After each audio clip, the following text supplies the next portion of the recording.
d'être présent à 17h, alors qu'il y a des gens qui vont commencer à se servir une petite bière ou qui ont un train pour rentrer. Donc, merci. Parce que vous avez probablement vécu une journée un peu intensive, vous avez ingurgité plein de choses. Je vous rassure, la présentation, elle va être un petit peu plus courte que le créneau initialement prévu. Et on va parler d'une histoire que j'ai vécue, donc, sous forme de retour d'expérience. Je donne un peu de contexte aussi avant sur pourquoi on en est arrivé là, mais voilà, c'est un petit retour d'expérience sur en mettant une technique en place dans une équipe, on a pu rebooster un petit peu la motivation et avoir plein de nouvelles idées. Alors, normalement, à chaque fois qu'on rentre dans la pièce, on doit dire l'innovation qui nous a le plus marqué cette année. Wow. C'est pas ChatGPT.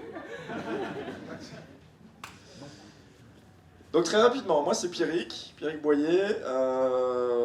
Comme vous tous, j'ai plein de passions. Je me suis dit c'était important aussi de les mettre et pas que de mettre mon CV parce que finalement c'est ça qui prend peut-être le plus de temps dans notre vie. On pourra en rediscuter après s'il y a des passionnés de jeux, de montagne, de plongée, s'il y en a qui ont des chats. Chat c'est mignon. Accessoirement, pour expliquer mon parcours et ce que j'ai pu faire aujourd'hui, j'ai un fil rouge qui est justement d'avoir toujours travaillé sur des projets innovants, mais plutôt sur du produit, que ce soit dans l'industrie médicale, dans l'aéroportuaire. En ce moment, je lance une nouvelle start-up dans la sextech, s'il y a des curieux ici qui veulent expérimenter, on cherche des testeurs.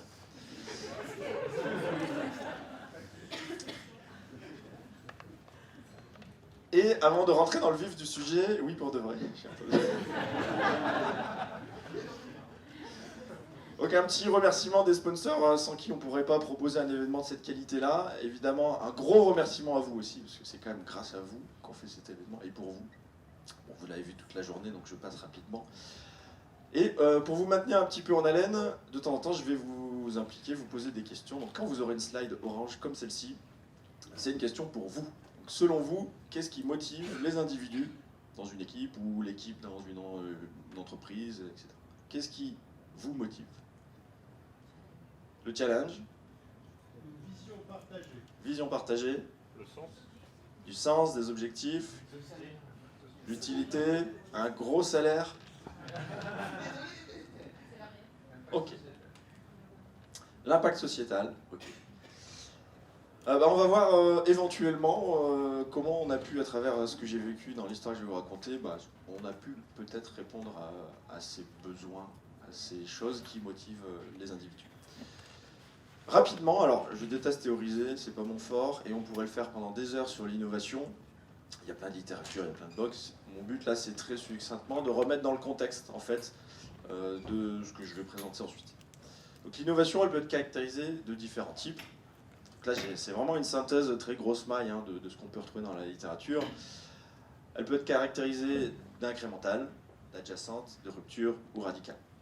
En incrémental, on devine facilement ce que c'est, on prend un produit qui existe et puis on fait une petite amélioration. Par exemple, cette télécommande, on essaie de réduire sa taille, son coût, d'ajouter une super fonctionnalité pour pointer avec un laser. À un moment donné, ça ne devait pas exister. Ça, c'est l'incrémental, c'est petit pas par petit pas. Adjacente, c'est on va plutôt faire un pas sur le côté, justement. L'exemple que je peux donner, c'est le marché du transport et des taxis. Ça existe depuis des décennies. Puis un jour, Uber s'est dit, tiens, en segmentant un petit peu le marché, en adressant un marché un tout petit peu différent, mais en sachant qu'on reste dans ce marché du transport, comment je vais changer un peu les règles du jeu et comment je vais me faire ma place. C'est plutôt l'innovation adjacente. Après, il y a l'innovation de rupture et radicale, donc la différence, elle est un peu subtile. Radical, c'est vraiment j'apporte une nouvelle technologie qui va changer la donne. Typiquement quand Apple ou Windows, Microsoft, ils arrivent avec le PC, avec leur ordinateur, avec leurs produits, c'est vraiment une grosse innovation radicale dans le sens où ils apportent des technologies qui n'existaient pas du tout, qui changent les codes, qui changent les habitudes, qui créent des nouveaux besoins. Et enfin l'innovation de rupture. Là, c'est plus j'invente quelque chose de nouveau, mais en fait, c'est pas j'invente quelque chose de nouveau, c'est plus je casse les codes de quelque chose qui existe déjà. Et je vais prendre l'exemple du smartphone. Avant que ça se démocratise, ça existait depuis 2, 3, 4, 5 ans peut-être. Mais il n'y avait pas d'adoption finalement au smartphone. Et le fait que on crée du contenu, le fait qu'on réduise les coûts, on miniaturise, à un moment donné, paf, il y a eu le déclic. Il y a eu tous les éléments qui ont été rassemblés pour que le marché finalement soit suffisamment déstabilisé pour que ça décolle. Et évidemment, sur tout ce qui est de rupture ou radical, il y a un risque qui est énormément plus grand. D'ailleurs, 70% des startups échouent dans leurs 3 premières années de vie. Parce qu'on prend un risque, on ne sait pas si ça va marcher, on ne sait pas. Il y a beaucoup d'inconnus. Là où sur l'innovation incrémentale, le risque est mieux maîtrisé, les coûts aussi, et en tout cas la loupe pour avoir le feedback de ce que ça a marché ou non aussi sera plus rapide. Une innovation, pour qu'elle perdure, on va dire, évidemment, il faut qu'elle ait ce caractère nouveau. Il faut qu'elle crée de la valeur, mais surtout, il faut qu'il y ait une appropriation.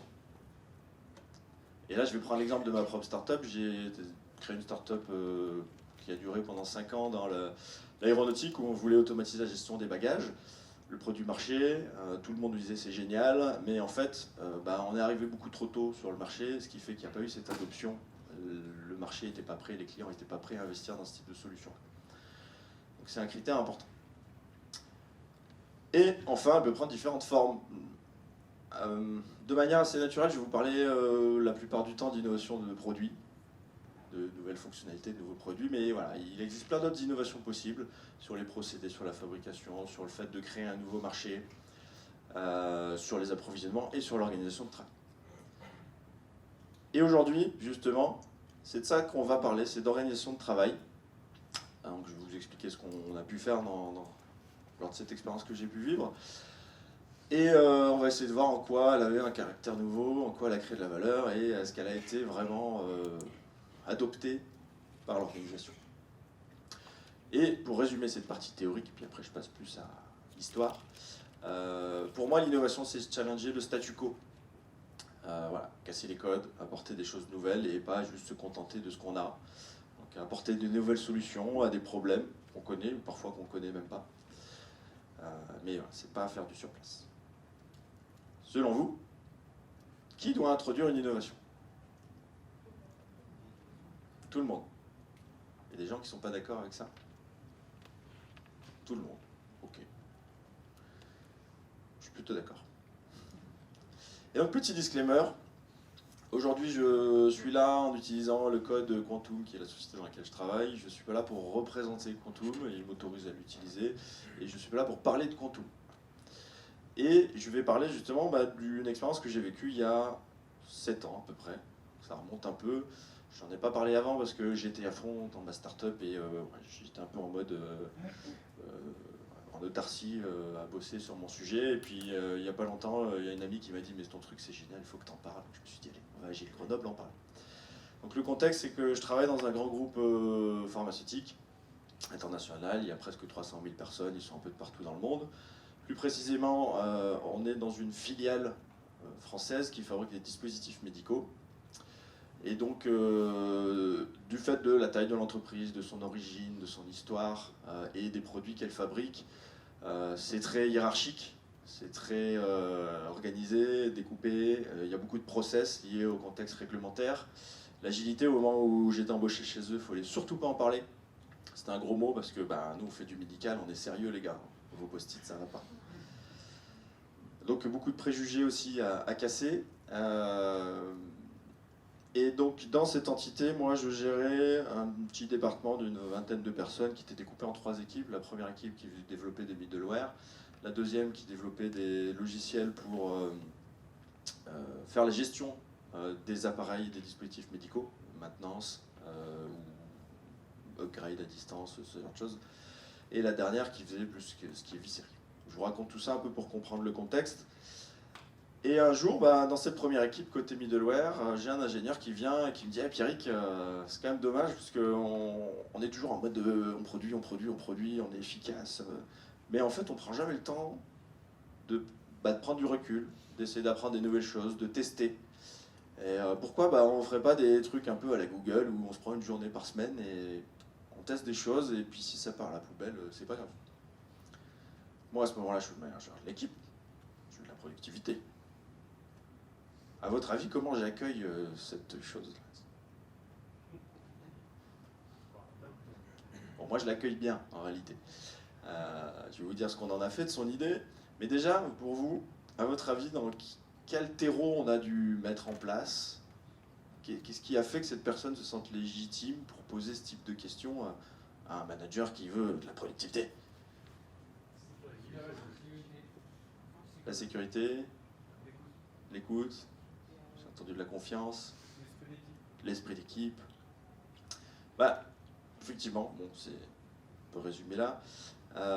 Quand j'ai dit qu'à mon arrivée, il ne fallait pas entendre d'agilité, et il y avait ce côté aussi très politique dans l'entreprise, mine de rien, chacun était à sa place productif et osait pas trop prendre d'initiative. Ça m'a mis 18 mois à réellement inculquer les valeurs agiles. Je parle de valeurs, je parle pas forcément de Scrum ou autre chose.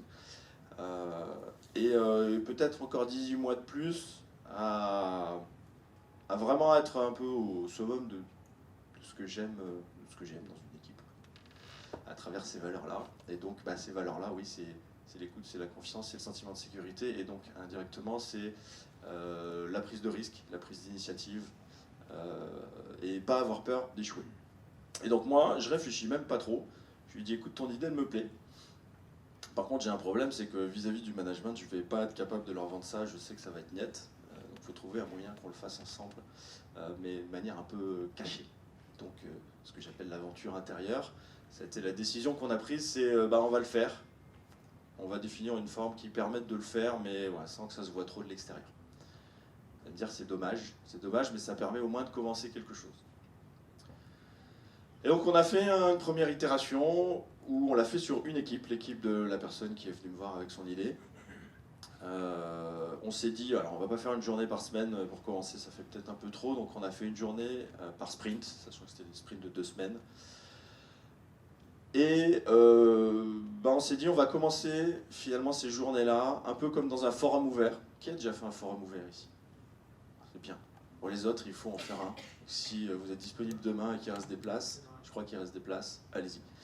Forum ouvert, une journée, elle commence par ce qu'on appelle une place de marché, où chacun va venir poser son idée. Et après, chacun va aussi choisir ce sur quoi il veut travailler, avec qui, etc. Et donc c'est très libre. Et n'importe quelle idée peut émerger parce que on ne sait pas ce qui va venir. Quelqu'un peut venir avec son idée, puis il se rend compte que l'idée de l'autre est meilleure, il va aller travailler avec l'autre. Et il peut se passer vraiment tout et n'importe quoi. Et nous, parmi les sujets ici, moi j'ai pas mis de règles. C'est vraiment eux qui décidaient ce qu'ils pouvaient faire. Parfois c'était de travailler sur des nouvelles fonctionnalités. Parfois c'était de travailler sur des nouvelles technologies, faire de la veille, essayer des choses, des nouveaux patterns, des nouveaux frameworks. Et j'ai mis nouvelle pour dire que ça pouvait être vraiment n'importe quoi. J'ai une personne qui a pris son temps pour organiser son mariage. Et voilà, on voulait pas mettre de contraintes pour que chacun se sente libre de faire ce qu'il avait envie. Et donc je l'ai dit, après chacun va choisir son sujet. Parfois il y en a qui avançaient tout seuls, parfois ils se mettaient en binôme, en trinôme, parfois ils se mettaient tous ensemble sur un sujet et ils avançaient dessus. Et sur les journées suivantes, on pouvait remettre en question le matin, éventuellement, en mettant à jour cette place de marché. Est-ce qu'on a des nouveaux sujets? Est-ce qu'on les priorise? Est-ce qu'on a envie de changer? Est-ce qu'on continue? Mais ils faisaient leur truc tout seul, à la limite, je ne participais même pas à ça. Et la seule contrainte que j'aurais donnée vis-à-vis de ce que j'ai dit, vis-à-vis de la direction qui n'aurait pas été d'accord avec ça, c'est d'être sur place et faire acte de présence. Et on a appelé ça, donc, les Innovation Days, d'où le titre de la conférence. Pourquoi Innovation Day? Parce que quand même, il y avait cette notion de nouveauté, et le but initial, c'était aussi de créer des nouvelles fonctionnalités quand même. Et un matin, 2-3 mois plus tard, moi j'ai mis 2 là, mais je ne me rappelle plus en vrai, cette même personne, elle vient me voir, elle me dit Pierrick, on a fait ça, c'est cool, on s'amuse bien, mais en fait on ne sait pas à quoi ça nous sert, peut-être faudrait se poser et remettre en question, se faire une petite rétrospective. Effectivement, il avait raison, moi j'étais la tête dans le guidon de mes obligations, de reporting, de gestion, et puis pour moi c'était leur journée, ils en faisaient ce qu'ils en voulaient, donc je m'en étais pas préoccupé, et il avait complètement raison, il fallait se reposer la question de pourquoi on fait ça. Selon vous, à ce stade, quel apprentissage on aurait pu retenir de cette phase de 2 mois où on a fait au moins 4 journées du coup de ce type-là? Qu'est-ce qu'ils auraient pu apprendre ou faire ou découvrir? On a perdu 4 jours de productivité. Ah ouais. Ah ouais, on a perdu du temps. Chier. Travailler sans le même. Travailler en autonomie. Travailler en autonomie, Travailler en équipe. travailler en équipe. L'importance de l'objectif commun. L'adaptabilité. L'adaptabilité en... Comme il y avait les forums, si une idée était meilleure que l'autre. Ouais. On change. Ok. Effectivement, il n'y avait pas d'ego vis-à-vis d'une idée, c'était... Ok, bon, ça fait déjà pas mal d'idées. Je vais vous dire ce qu'on en a vraiment retenu. Déjà, je vais spoiler en vous disant que on a raté les Innovation Day. Parce qu'en fait, on adorait ça et donc on en voulait encore plus. Mais on a revu un petit peu le format. C'était vraiment, tout le monde était unanime pour dire que c'était génial. Ça a apporté un gros plus, effectivement, vis-à-vis de la motivation de l'équipe, vis-à-vis de ce qu'on a pu apprendre. Mais il fallait revoir un petit peu le format. Donc, première décision qu'on a prise, alors là c'est formulé un peu de manière classique quand on fait des rétros avec des débutants, on va dire, quand on n'a pas trop le temps. C'est qu'est-ce qu'on veut arrêter, c'est de demander à Pierrick son accord, parce que Pierrick de toute façon il est toujours d'accord. Du moment qu'on respecte le cadre initial, il n'y a aucun problème. Et du moment qu'il y a une satisfaction et un intérêt. Voilà. Pour moi, je leur faisais confiance pour qu'ils fassent un peu ce qu'ils veulent. La deuxième, c'est de démarrer, de déployer aux autres équipes. Donc au niveau du service, c'est de le déployer aux deux autres équipes qui auraient pu être un peu jalouses de ne pas être impliquées là-dedans, qui regardaient ça avec curiosité. Et donc on s'est dit, allez, on y va, on a expérimenté, on a vu que ça marchait bien, que ça nous apportait des choses qu'on déploie. Et la deuxième chose à démarrer, qu'on n'avait pas faite justement et qui manquait, c'était de faire des retours d'expérience sur tout ce qu'on avait pu faire pendant ces journées-là. Que ça soit montrer les nouvelles fonctionnalités, montrer les nouvelles technologies qu'on avait apprises, montrer comment notre mariage s'est super bien passé. Voilà, qu'est-ce qu'on a appris? Donc on a mis en place ça de manière régulière, je crois qu'on avait mis ça toutes les 2 journées, en format assez rapide quand même, en fin de journée pour que tout le monde partage. Et la dernière chose, c'est continuer sur un format à peu près le même, c'est-à-dire une journée par sprint, c'est-à-dire cette place de marché où on brainstorm, on choisit nos sujets au début, toujours continuer à s'amuser, toujours continuer à essayer de nouvelles choses sans limite, et surtout apprendre. Parce que c'était une des grandes conclusions, c'est que ce que nous a permis ces journées-là, c'est pas forcément d'innover sur les fonctionnalités ou sur les produits, mais c'est vraiment d'apprendre. Donc on a appelé ça les Learning Days, en toute logique. Au-delà de ça, qu'est-ce qu'on a appris? Ça a été dit par la plupart d'entre vous, c'est travailler en équipe, la collaboration. Il y a des gens qui n'avaient pas l'habitude de travailler de cette manière-là ensemble, parfois en binôme, parfois en trinôme. Ils ont appris à découvrir, à travailler avec d'autres personnes différemment, sans être dans ce mode productif.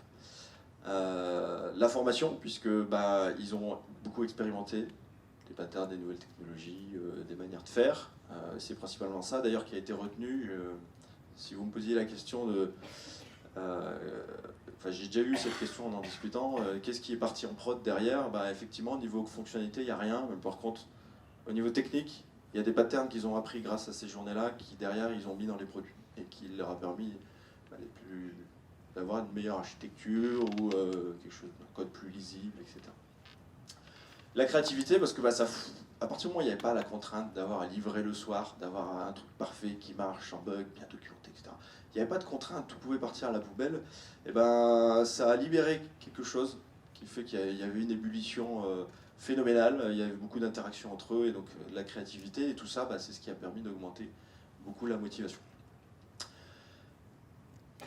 Et tout ça, ça a aussi permis d'augmenter la productivité.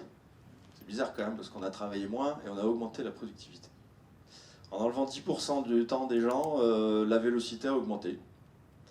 Et c'est ce qui fait qu'on a pu continuer. C'est que quand je disais on le fait un peu en mode caché, ce qui fait que jamais personne n'a tilté et qu'on a pu le continuer entre nous, c'est que vis-à-vis de l'extérieur, on continue à livrer et même mieux qu'avant. Donc si je prends un peu de recul, et on pourrait extrapoler aussi à la partie produit, parce que là finalement la partie innovation c'est plus sur la manière de travailler, d'organiser l'équipe, un petit peu la partie technique.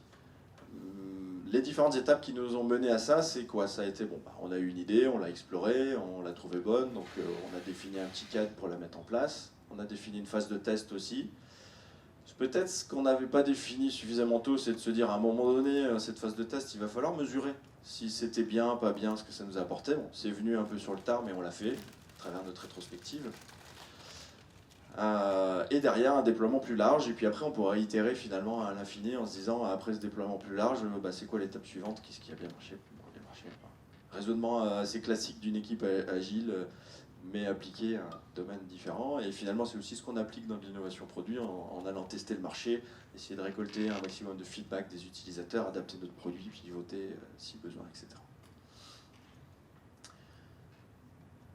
À cette étape-là, qu'est-ce qu'on aurait pu faire pour aller plus loin? Parce qu'en fait, moi, à ce moment-là, je quitte la société pour créer ma start-up.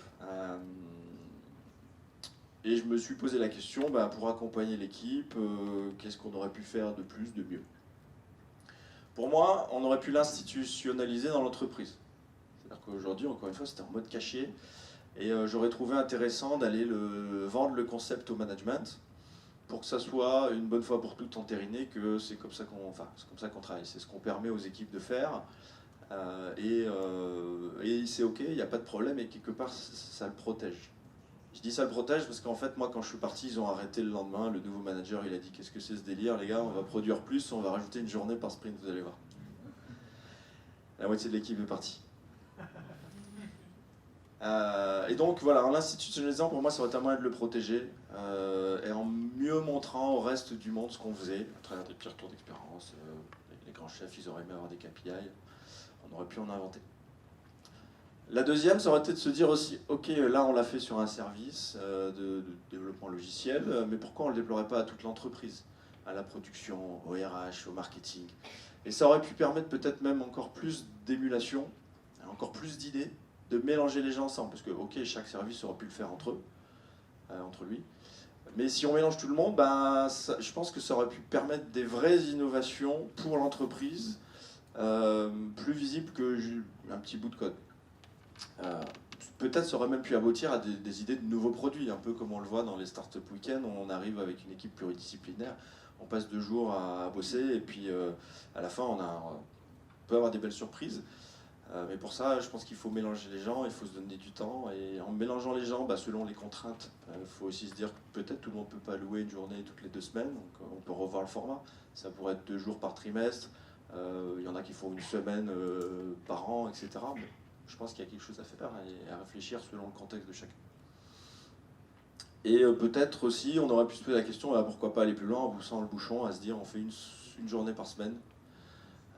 Ou voire même dire aux gens, cette journée-là en plus, c'est cadeau, vous en faites ce que vous voulez. Si vous voulez faire la semaine de 4 jours, vous la faites. Si vous voulez venir pour bosser sur des sujets d'innovation, des sujets de formation, vous venez. Et il n'y a aucun problème, en fait, c'est libre. Du coup, malheureusement, je n'ai pas exploré ces pistes. C'est ce que j'essaierai de faire dans mes futurs jobs.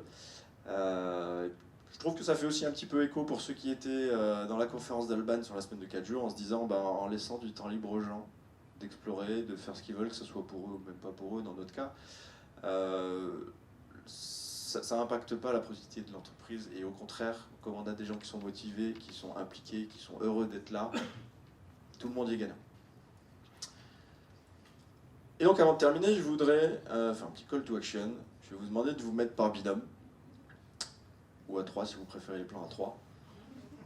Et de vous poser la question, vous l'avez dit au début en fait, tout le monde peut apporter une innovation.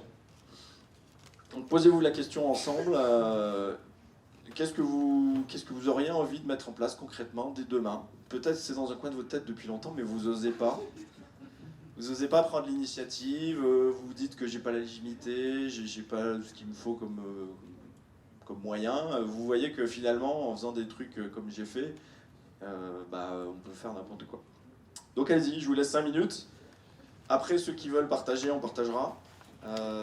Et sinon, on passera à la phase de questions-réponses.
Ok.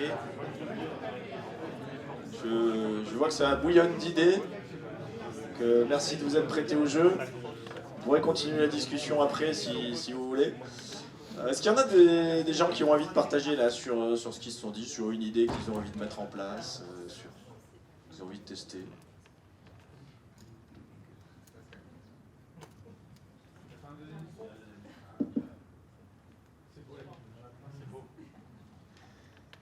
Alors alors toi tu disais justement d'étendre cet Innovation Day, enfin Learning Day, à l'entreprise. Nous, on se disait pourquoi ne pas aller au-delà de l'entreprise et pousser les devs à faire des conférences de craft, leur montrer ça. Du coup, ça va pousser aussi à avoir une meilleure marque entreprise en fait, marque employeur. Et du coup, mieux recruter des meilleures personnes plus facilement.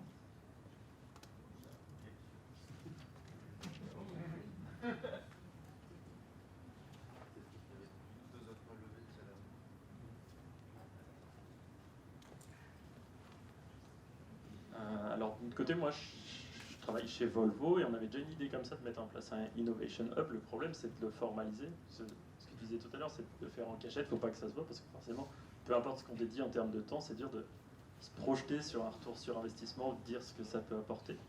Et donc, l'idée, je pense, le plus dur là-dedans, c'est de le lancer finalement et d'arriver à ce que ça prenne pour pouvoir montrer que ça marche et garder sur du plus moyen ou long terme.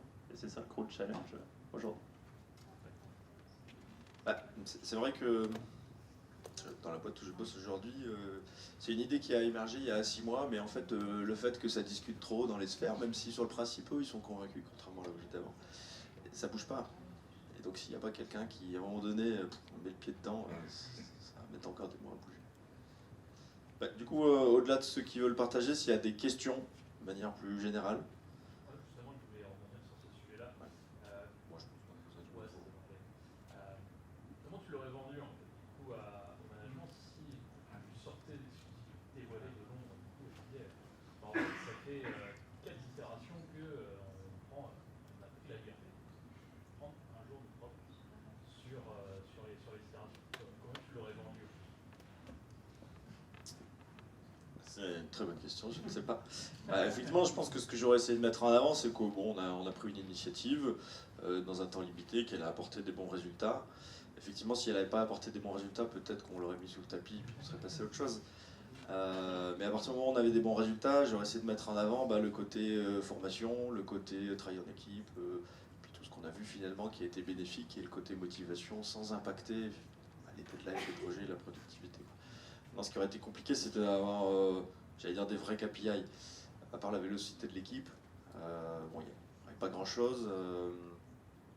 Le côté innovation pour le produit, il y a eu des tentatives, mais le problème, c'était ces jeux politiques entre différents départements qui font que le marketing, de toute façon, ils étaient dans une autre sphère et puis ils s'en foutaient un peu de ce qu'on leur disait. Mais en tout cas, mettre en avant les bienfaits pour l'équipe, je pense que, en tout cas, c'est l'approche que j'aurais eue, je ne sais pas si ça aurait marché.